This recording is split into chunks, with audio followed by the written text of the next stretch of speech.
Thanks for joining us tonight. My name is Christy. I'm the fiction buyer for Indigo, and tonight I'm going to be joined by writer and translator Anton Hur. Before I bring him on, let me give you a quick background. Born in Stockholm, Sweden, Anton Hur is a writer and translator living in Seoul, where he has lived for the last 30 years. He has translated many works of both fiction and nonfiction, two of which, Love in the Big City by Sang-young Park and Cursed Bunny by Bora Chung, were nominated for the International Booker Prize in 2022. Today, we're going to be talking to him about his career and his most recent exciting project, translating Beyond the Story, 10-Year Record of BTS, which just released on Sunday and is already topping charts worldwide, including at Indigo, where it is our #1 book right now. So I'm going to turn off comments, but the Q&A function is open, so if you have any questions, please do send them in, and I will ask him at the end of our conversation. Let me bring him in now.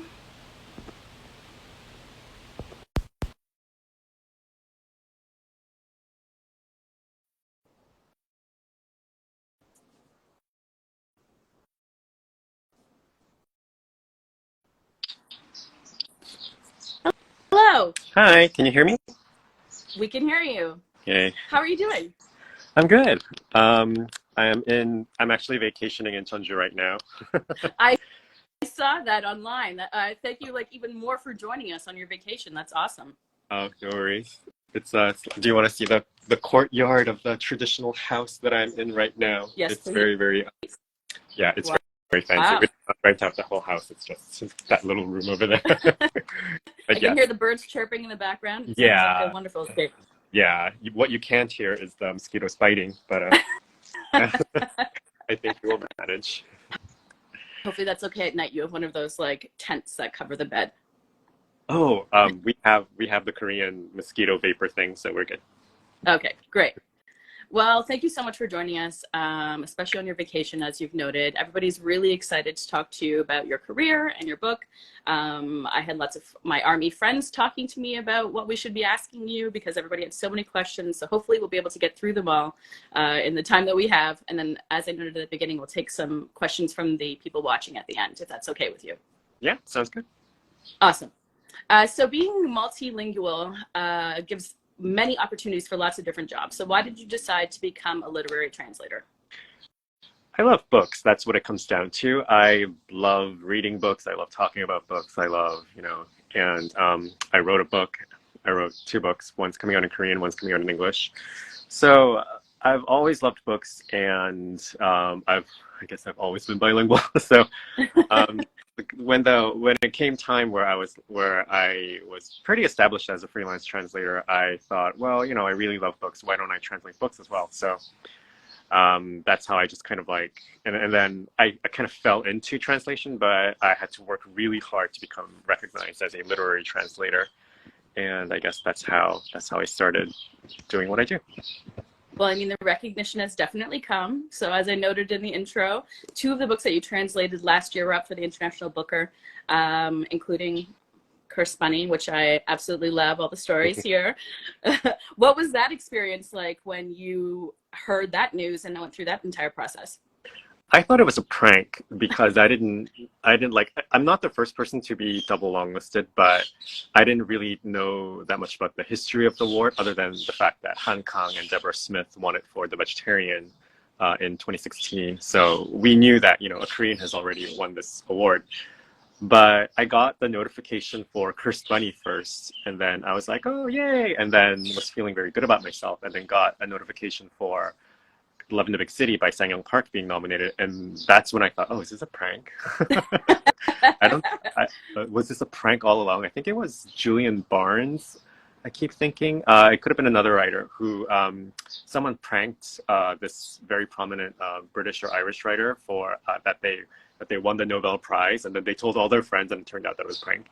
So so I thought it was that kind of situation. So it was my first reaction was that, oh, this is a prank. And then you found out it wasn't a prank, and I guess it must have been pretty exciting. Yes, it was very, very lovely. It was very exciting, also very exhausting because you have to do a lot of promotional activities for it. But because no translator yet has won the Nobel Prize, the Booker Prize basically is the highest prize that a literary translator can get. So being nominated for it, even just being nominated for it, is a huge deal in our industry. And so very, very happy that it happened. Well, speaking of exciting and exhausting, I bet the next book we'll talk about is this one. So, you know, Army was so excited to hear that the story is being published, to hear BTS's story from their own words. And then when your name is attached, even more so, because of how respected you are in that community. Can you tell us how did you become part of this project? How did that work? And how excited were you when you were asked? It was hilarious. So ever since last year, I've had books come to me instead of me having to like flog books at people.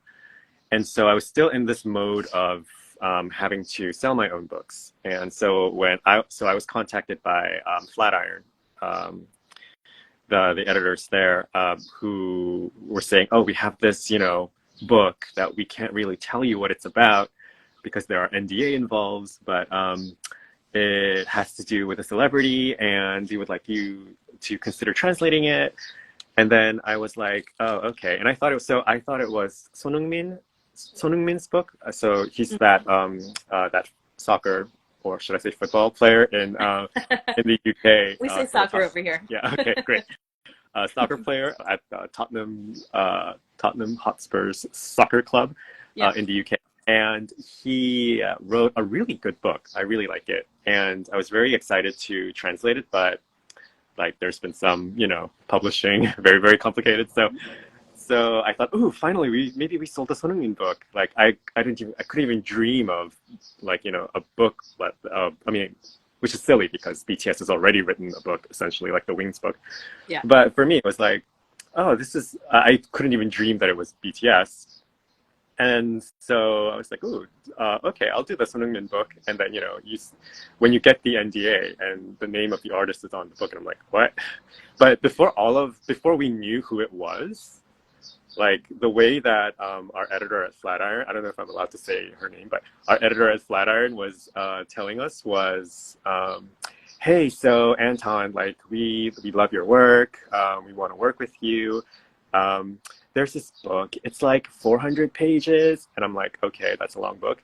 And 100 of it is photos. And I'm like, oh, okay, that's kind of, I guess maybe this is a celebrity book or an art book. Mm-hmm. And then it's like, and we have to translate it in 1 month. And I'm like, excuse me? You mean like in a month, not 1 month from now? And she's like, oh no, we have to translate it in a month from now. And I'm like, there's no translator on earth who can do this. Maybe if I asked a couple of my colleagues that I trust to do it, then maybe I can do it. But a month? You want me to do this in a month? And so, and what was the other thing? Like, and they couldn't tell us who it was. And so I thought of two of my most esteemed colleagues, Claire Richards and Slin Jung, and I thought of them because I have many great Korean translator friends, but all of them were either they were in graduate school or they were on other projects, or like no professional literary translator is going to be able to drop everything and do something in a month. But Claire and I have worked together, and Slin and I have worked together before, so we kind of like. I kind of knew that I could push them off a cliff and they'll be able to fly off and not fall to the ground. Like there are unfortunately quite a lot of flaky translators that I can't do that with, and that's why I needed colleagues who had published the book before, who I knew would do the thing that I asked them to do, and not, you know, go on this weird like soul-searching journey like, you know, Don Draper in Mad Men, where he just like goes off and like leaves everyone in a lurch. Like I can't have, you know, a colleague who does that for this project because I only have 1 month to do this project, and I cannot fill in for someone who, you know, for a flaky translator. So it all just came down to these two. And really it was Claire and Slin who immediately said yes, sight unseen. Like they had no idea who the book was about. The mandate was completely ridiculous. Like they were both like, Anton, you mean a month? Like 30 days? And I was like, I think it's a little more than 30 days. I think it's like 32 days. I'm trying to like catch it. Of course. Yeah, yeah. But then they said yes, and so I went to the publisher and said, okay, we can do it. And oh man, it was very harrowing. Like translating any book in a month is one thing, but like this book, and like our highest priority for this book was to create a respectful translation, because Slyn, Claire, and I all come from some kind of fan culture. Like, you know, for example, I've a lifelong, you know, part of the Lamb Elite Mariah Carey's fan club. I've been a Trekker all my life. Yeah, I've seen all the Star Treks. So I understood how like offensive people can be about fans and fan culture, and I'm like, I don't want BTS fans to go through this, because especially BTS fans, ARMY, have been so supportive of Korean literature and translation, mostly thanks to RM, because he's always implicitly promoting Korean literature in his social media and so on. And RM is a reader. And so we've always been grateful to BTS and to ARMY. So we wanted to create something, you know, that was respectful to them. And I know that, you know, it's not going to be perfect, because we had just a month to do this gigantic book with a billion moving parts. But everything we did out of respect and love, and not. And if there are any mistakes, and I'm sure there are, like, please blame our heads and not our hearts. Well, for context for everyone who doesn't know, you say a month. How long does it usually take for you to translate like a full novel or a full book? Like if I'm in a complete rush, I could maybe do it in 2 months. I hope my other clients are not listening. but normally I ask for at the very least 4 months. Yeah. So it's a significant difference.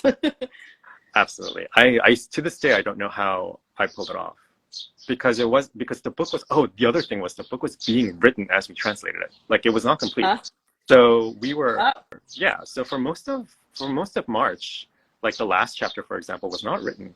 And I kept asking, like, is it written? Like, are you going to send it to us? Can you at least send us, like, we were pleading with them, can you at least send us like a rough draft of it so I can modify whatever is changed after doing a first draft of it? And we were like begging, screaming, and like, you know, it was incredibly stressful. And I also had like trips planned in April to London and New York for work. And I was working while I was in, you know, London, at London Book Fair. I would do all the book fair things where I networked and, you know, I did 2 talks at London Book Fair, and then I would go to, and afterwards in the evenings, I would go to the hotel exhausted. I'd be looking over more edits.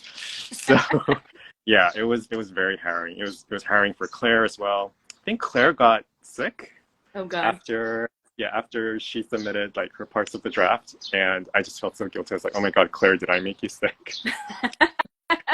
I'm sure it was worth it. Yeah. But we lived through it, I think. Yes.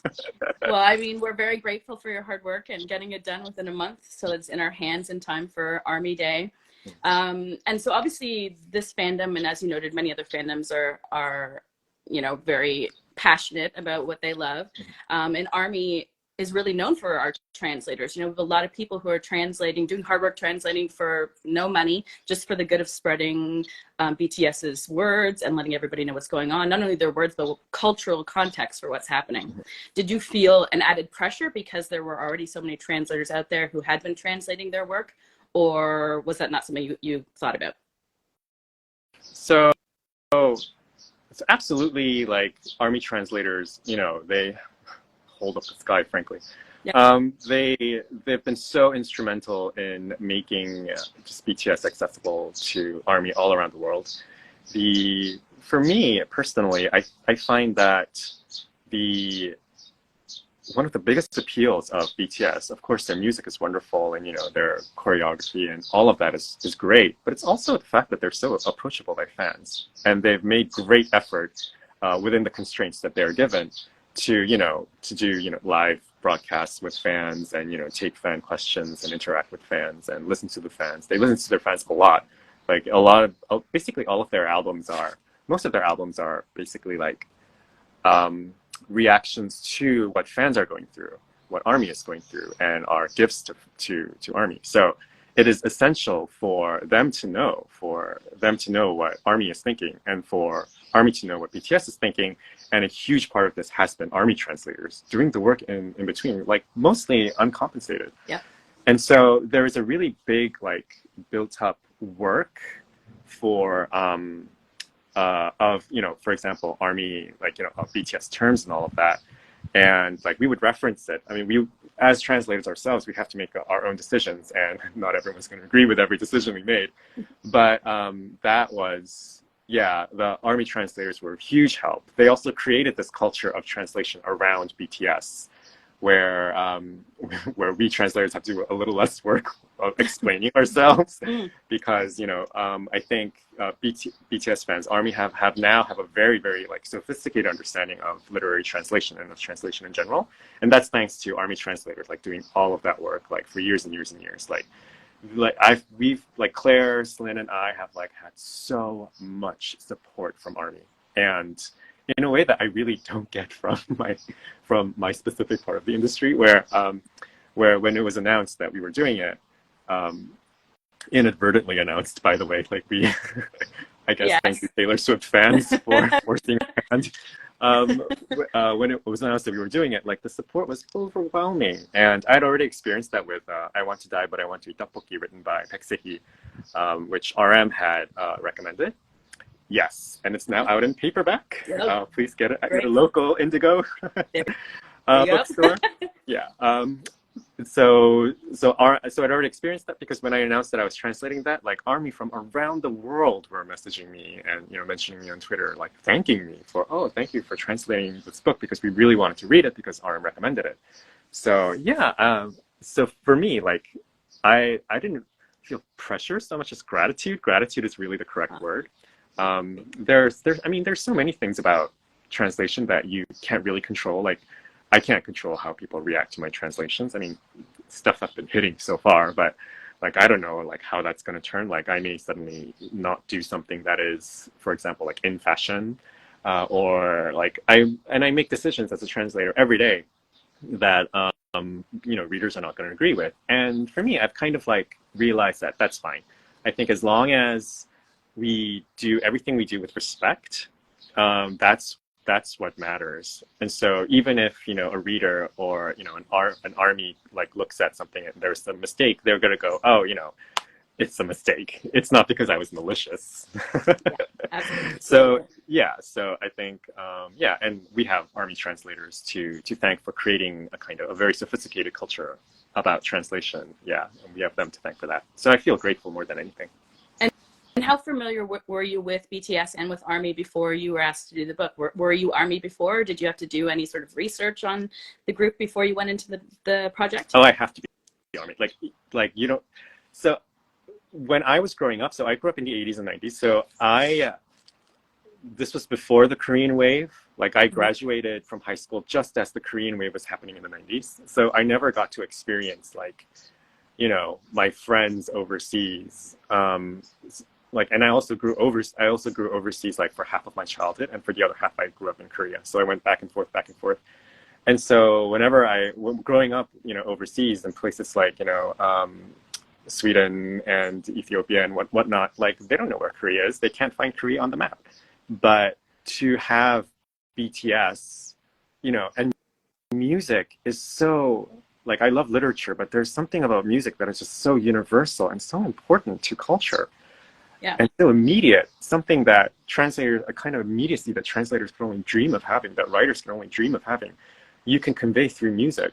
And so to have, you know, like a Billboard topping artist that is Korean, that's incredible. And you know, I'm Korean. I'm not Korean diaspora. I'm Korean. I'm a Korean citizen living in Korea.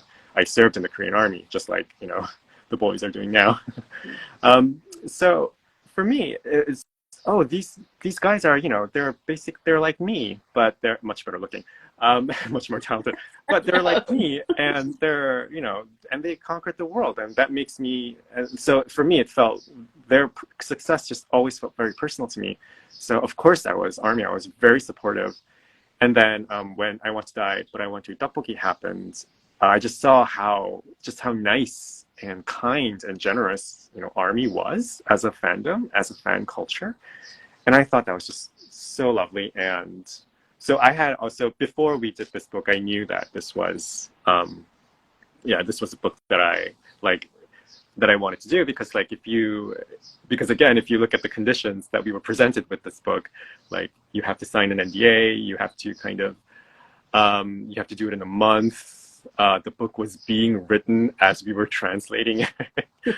Poor Myung-Suk Kang. He did a wonderful job, but you know, I can't imagine what he went through. And you know, we're like, there was a lot of screaming down the line where we're like, where is this chapter? Where is this added? How do we translate this part? And there were other things like, I really want 100% control over my translations, but obviously for this book that's not possible.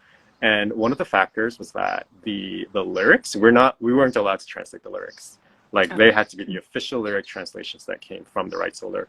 And I'm like, that's fine. It's their music, so it's important that they have it the way they do. But then we would have issues where we're like, oh, this translation is, I know that translation, you know, everyone has a different style, blah, blah, blah, but this is just wrong. And we would go back to the rights holder through the agent. Like there was a whole process that we had to go through to get approval to change lyric translation. And then they would always say yes, but because the process was so convoluted, at the end of it, they finally gave us kind of permission to change things, but by then it was too late. Like we had no time. I was like, no, we can't go through this book again because literally it is being messengered to the printers at this moment. Like we can't change anything at this point. No, it's you've already asked for the impossible, and we delivered the impossible. Like we cannot deliver on any more impossible at this point. So the lyrics, yeah, I mean they're accurate. So I guess that's what's important, and they're the official translation. So I guess that's what's important. A really fun thing though was one of the earlier lyrics that I wanted modifications on was there's an RM song that he put on a mixtape, and so because it's a mixtape song, there's no official translation for it. So I was like, ooh, can I do the lyrics for this song at least? And like it took like the rights holder like a long time to approve that. But then when it finally came through, I was like, ooh, does this mean that RM approved of my translation? Can I go around saying that? But they said, no, you can't go around saying that because it was probably someone internal to the company who approved the translation, and RM had nothing to do with it. So I was like, okay. But yeah, I'm sure, so we all are going to believe that it was actually him that read it, and yes, not some cast. Yes, RM cast his naked eyes onto my translation of his lyrics and went, yes, I approve of Anton Hur. He is wonderful. Do it. Yeah. Well, speaking of RM and his book club, and you know how much he's been promoting Korean literature to the Army, and the one, of course, that you worked on that we've already talked about, and this one is told in a very conversational style as well, where it's you know, the therapist talking with the author, and so did that kind of conversational narrative help you with this book, which is told in a similar fashion, where Myung-Suk Kang is writing the narrative and then the BTS members are intersposing with their quotes? Did that help you, you know, having done this one to work on the BTS book? Absolutely. Little bit of this is for the aficionados in the audience, but so written Korean is very different from spoken Korean. And like the verb conjugations are completely different. Like when you say like I had dinner, you don't say 나 저녁 먹었다. Like you don't say that. That would be weird. You say 나 저녁 먹었어. Like it sounds completely different, like the verb ending. So Korean literature tends to be written in written Korean, in very non-vernacular Korean. But there has been a transition in the past 20 years where Korean literature is becoming more and more vernacular. So for me, translating a transcript like I want to die but I want to eat tteokbokki, it was like the extreme kind of like take that idea taken to its like extreme conclusion, where this is literally only spoken Korean, only people speaking for large chunks. She does have some essays written in there. Yep. And so with the ghostwriter, I guess he's not quite a ghostwriter because he is credited, but with the ghostwriter for BTS for Beyond the Story, he has a style that is, I think it's like perfectly in the middle, where it's like it is written, but it's very warm and engaging, and it's very clear that they really scrutinized the like the boys, and they really kind of tried to find like the story behind the story. And I wanted to, like, the three of us, we wanted to like convey that meaning. And a lot of it though is of course conveyed through what the BTS members actually say. And so we tried really hard to do that. Oh, and one of the things that we weren't allowed to do was transliterate their nicknames for each other. Like, you know, we can only use their official names. Like Jin had to be Jin. We couldn't call him, like we barely got away with some of the others calling him Hyung, which means older brother, because he's the eldest. Like we barely got away with that, but I think for the most part, like Hobi, no, we're not allowed to use that. We're not allowed to use any of the special honorifics. We were only allowed to use their official. And I think that's because this was the rights holder, not the publisher. The publisher would have let us done whatever we wanted. And I think this was because the rights holder wanted the book to be as accessible as possible to an international audience, and so there's no confusion as to who is talking to who. And I like in retrospect, I kind of think it's a decision. Like I kind of think that I understand it. It's not something that I would have done because that's not the fad right now. That's not the trend. But I think because there's 7 of them, maybe they felt that it would be too much of a cognitive load to have too many nicknames in the whole thing. But so it did. So their vernacular approach really did help with this book. And the other thing also was that we had the vernacular approach like in our heads like a lot when we translated, especially whenever there were direct quotes from the boys. So with the author, with the narrator, we were like, we can change some things around. Like they do seem to like the word ironic a lot. We can take some of them out. Like we did that. But for the boys, for the members themselves, like when they're talking, like we dared not touch anything. Like we tried to make as direct, sorry, they're mosquitoes. We tried to make as direct an approach as possible so that the reader would know like exactly what they were saying. And like our philosophy behind that was, well, ARMY's going to really scrutinize everything that they say. And also BTS members are extremely prudent. Like they're not going to just say something for the heck of saying it. Like they really think about what they're going to say and what kind of impact it's going to have. And so we needed to respect that, and we need to respect the effort of, you know, ARMY, this time ARMY translators of the meaning of the semantics. Those ARMY translators we needed to respect. So we tried to be as direct and clean and unfettered a translation as possible. It's still going to be interesting when you have ARMY translators comparing the 2 translations, if you know anyone ever gets that far. But it's I think for the most part that was our approach. We are going to make the prose accessible, but for the members themselves, we're going to try to be as direct as possible and change as little as possible, and only change things that we absolutely have to. Like I don't think we even changed punctuation or like made 2 sentences into 1 sentence or carry things over like we normally do like in other translations. Like I don't think we did any of that for the BTS members' words, which even if it sounds a little weird in English, I'm like, well, you know, it shouldn't sound like they're speaking native English, whatever the hell that is. It should sound like, you know, they're speaking Korean, but it was translated to English. That's what it should sound like, because that's what's going on. So well, that's fantastic to hear. That's great. I think ARMY will really appreciate that, knowing that it's their members directly talking to us. We're running really tight on time. Do you have a hard stop right now, or can we go for a little bit longer? We can go for longer. It's I hate to put you on the spot in the moment, but no. It's fine. I blocked out an hour, but I don't know if my battery will last that long, despite the fact that I started at 99. Instagram is a battery hog. Well, I've got to ask some of the questions that we have in the chat, because if I don't, everyone will be very angry. So let me just open up this thread here. So let's start with an easy one at the beginning. What are you personally reading lately? Oh God, what am I reading? I'm reading, I think this is an RM book as well. I'm reading Lee Sung-bok. He is a Korean poet. And it's called 여름의 끝에서, at the end of summer. It's a poetry collection. And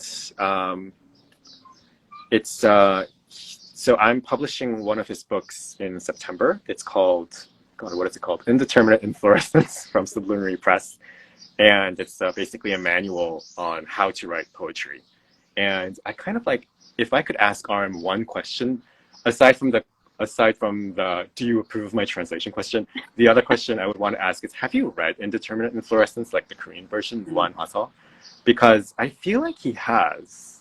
Like when I'm listening to Indigo, the album, not the bookstore. Not us. Because he has like, you know, artists, you know, doing voiceovers, and he talks about like the attitude of being an artist, and it kind of makes me wonder if you read the book. So yeah, so that's what I'm reading right now. I actually bought it here at a lovely bookstore here, because I already own the book, but there's a beautiful new edition from from Munji Publishing, and there's like this gorgeous bookstore here that's like tiny, that's like in one of these pagoda roof like buildings. And I'm like, oh, I have to buy a book from this bookstore because the bookstore is so pretty. And yes, that is how shallow I am. It's yeah, important. that's what I'm reading right now. Okay, the next question. BTS's story is quite incredible. What fact did you know before that surprised you the most about them? Oh, what fact did I know before translating the book that surprised me the most about? That surprised me the most? I mean, like, God, what didn't surprise me? Like, there are things that there are really more things that surprised me when I was translating the book, when I was reading the book for the first time. I don't think I should mention them here because it's a bit of a spoiler. But for example, if I may be as vague as possible, like, to me, they're just so wonderfully accomplished that, oh, this was a thing that made me like a really big fan of them before I worked on this book. So in 2019, I believe, they took a break. And that was so unprecedented. Like, if you live in Korea, like, you know that we have the highest number of working hours in the OECD. And, you know, we just work really, really long hours, and it's just expected. Like, you know, Koreans are overworked. Like, look at me doing this Instagram live from my vacation. We thank you again. We thank you again. Yeah. So you know, Koreans are overworked. So for me, for this group that are like at the top of their game, at the top of the world, like, they were taking a break, and like RM was going to art museums just like me. Like, he's going to art museums and, you know, talking about art, and, you know, telling, you know, people about like, oh, this is the art that I'm seeing, you know, it's really great. And so for me, I was like, oh, this is such great role model behavior modeling, you know, because it shows you that you can be the hardest working band in the world, but still, like, you still have to take a break. And they were very insistent upon it. And so that really surprised me and really made me like a huge fan at the time. And it's really funny because it wasn't like a particular song or an album or a dance or anything like that, but it was the fact that they were just such excellent role models, like, you know, in life, in their lifestyle, that I feel like, oh wow, yeah, they're different, they're built different. And that's what I really that was surprising. That was genuinely surprising for me. Oh, that's such a fantastic answer. Is there any section that was particularly difficult to translate for any reason? I want to say the reason is really silly, but because we got the last chapter so late, I was just like, and I was bargaining for it, and I was like, can you give us a rough draft? Can you do this to us? Can you do that? Can you do that? Can you give me just the opening paragraphs? Can you just give me what lyrics you use in it? So can you give me anything about the final chapter? Because, you know, I was flying to New York in like, God, I don't know how long it took to do that chapter. I think I did it in 3 days. Like, I had to do it in 3 days.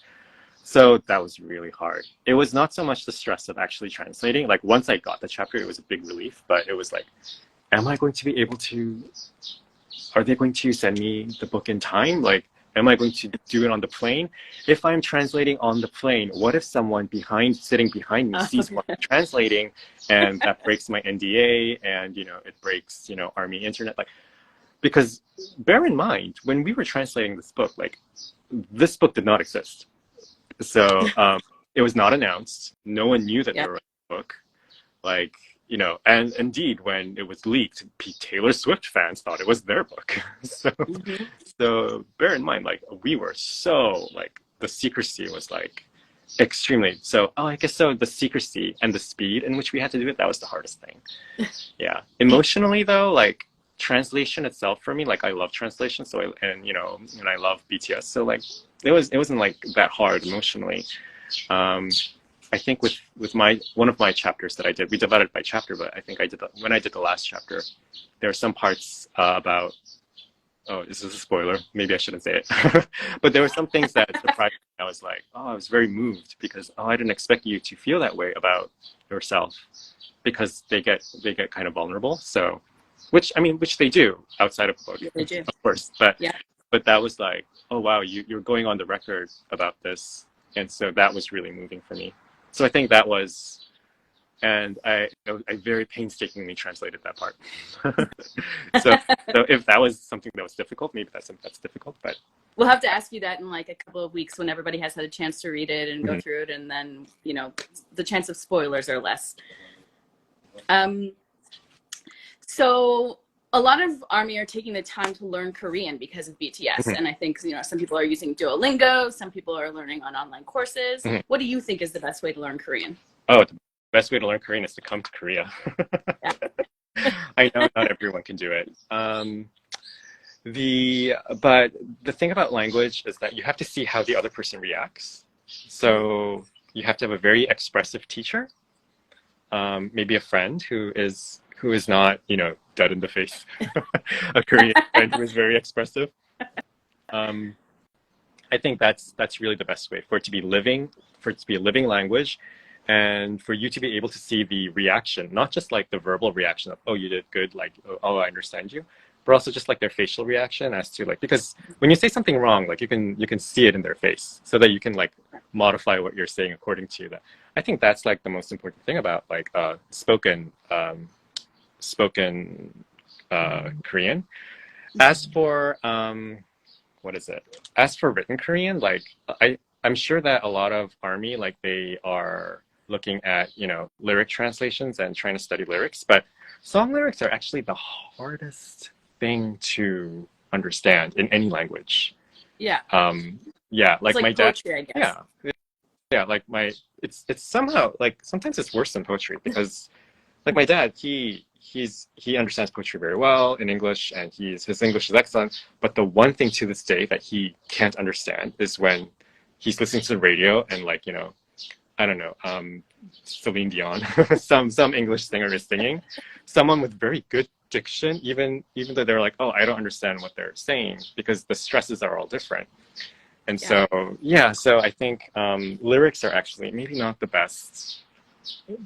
Although, oh my God, my favorite learning Korean story is so there was a Japanese army who came to Busan, was it last year or for like the concert? Yeah. And she was by a restaurant and she saw a fire going up in the alley. So she ran into the Korean restaurant, but she didn't know how to say there's a fire in Korean, except that in the song Fire, it Yeah. kind of there's like this line that goes 불타오르네, you know. So Yeah. so she goes 불타오르네, and the restaurant immediately like got up and like ran out of the restaurant because you know they understood that there was a fire. That's my favorite, Yeah. like That's learning amazing. Korean That's so funny. BTS story. Yeah. That's a really funny story. I'm glad you shared it. Mhm. So just one more question from me. You have another book that's actually releasing this week, which is Counterweight. Yes. So for anyone watching, what can you tell us about this one? Counterweight. So very different from the BTS book. It's a science fiction novel about, but it's really it's supposedly about a space elevator, about an elevator that goes up into space, but it's really about like the neo-colonial issues that surround what does it mean to colonize a country in in this century. And it's basically a conspiracy science fiction thriller about this one person who works in a big chaebol company. Chaebol is a Korean conglomerate, Korean style conglomerate run by one family. And like what kind of like, you know, exploitative issues, like exploitative of other people in other countries, people in other classes, and also now AI. And it also discusses like the impact of AI on our everyday lives and how the most fun thing about this book is how cavalier everyone is about AI. They're like, oh, AI is taking over the world. Let's see what happens. Like that's everyone's attitude. And 10 years ago, I would have thought, oh, this is a really not realistic book. But now when I see people dealing with like Mid-Journey and, you know, all the other AI whatevers, and they're so cavalier about it, they're like giving their data to these AI bots. I'm like, oh, so Juna knew, Juna knew all like how we were going to react to that. So it's a very fascinating, very fun book. But it's also, you know, it has a really deep political context. So yeah, I think I'm very looking forward to what readers say. We got a rave review in the New York Times. Oh, You Harry Kunzru. So yeah. it's amazing. Congratulations. Thank And so congrats again. Thanks again for taking the time to talk to us today. Really excited. The day after publication, it's a dream to talk to you about this. Of course, the book is Beyond the Story. And I want to take a moment to just thank you on behalf of Army for, you know, Army translators are heroes in our community, and so you are now a part of that community, and we're really thankful that you took the words that the members used and gave them into a language that we could understand, and as you said, you kept their voices as much as possible. So we really appreciate it, so thank you, and congratulations, and we look forward to all of the other books that are coming from you, both through translation and your own work. Oh, thank you so much. Thank you for having me. Like, it's been such an incredible honor, an honor of a lifetime to translate this book. And thank you, Army, for all your support and for your understanding. And I really, really hope you enjoy the book and you get a lot out of it. I'm sure you will. And thank you, Army translators. And yes, thank you. Thank you, Indigo. Of course.